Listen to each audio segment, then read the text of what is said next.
தமிழக வெற்றி கழகத்தோட இந்த மதுரை மாநாட்டுல கிட்டத்தட்ட எவ்வளவு மக்கள் வந்தாங்க அப்படின்றத வாங்க பார்க்கலாம். தமிழ்நாட்டுல மாநாடு என்றாலே நாங்க தான் அப்படின்னு இனிமே யாருமே சொல்ல முடியாது. அந்த அளவுக்கு மிக மிக பிரம்மாண்டமாகவும் தமிழகமே வியக்கிற அளவுக்கு நடந்து முடிஞ்சிருக்குங்க தமிழக வெற்றி கழகத்தோட இந்த மதுரை மாநாடு. எந்த ஒரு மாநாட்டிலுமே 500 பாத்ரூம் வசதிகள் மற்றும் தண்ணீர் குழாய்கள், 50 ஆம்புலன்ஸ்கள் மற்றும் செவிலியர்கள், டாக்டர் வசதிகள் அப்படின்னு தொண்டர்களுக்காக இவ்வளவு வசதிகளை முன்வைத்து எந்த ஒரு மாநாடும் யாரும் நடத்தியதில்லை. அதுல ஃபர்ஸ்ட் இடத்தை பிடிச்சிருக்கு தமிழக வெற்றி கழகம். இந்த மதுரை மாநாட்டை கலைக்கிறதுக்காக பல சதித்திட்ட வேலைகளை ஆளுங்கட்சி வந்து ட்ரை பண்ணாங்க. ரோட்ல குளிய தோன்றது, சேர் தர மறுத்தது, டேட்டா மாத்தினது, சீக்கிரமா மாநாட முடிக்கணும் அப்படின்னு பல எதிர்ப்புகளை கொடுத்திருந்தாலும் ஆனா பல இன்னல்களையும் தடைகளையும் தாண்டி சாதனையை படைச்சிருக்குங்க தமிழக வெற்றி கழகத்தோட இந்த மதுரை மாநாடு.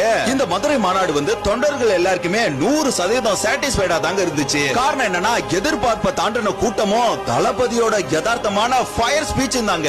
தமிழக வெற்றி கழகத்தோட இந்த இரண்டாவது மாநில மாநாட்டுல கிட்டத்தட்ட 25 லட்சம் மக்கள் வந்திருந்தாங்க அப்படின்றது வரலாறு. இனிமே எந்த ஒரு கட்சியாலையும் காசு கொடுக்காம குவார்டர் கோழி பிரியாணி கொடுக்காம இப்படி ஒரு பிரம்மாண்ட மாநாட்டை தமிழக வெற்றி கழகத்தை தாண்டி யாராலையுமே நடத்த முடியாது.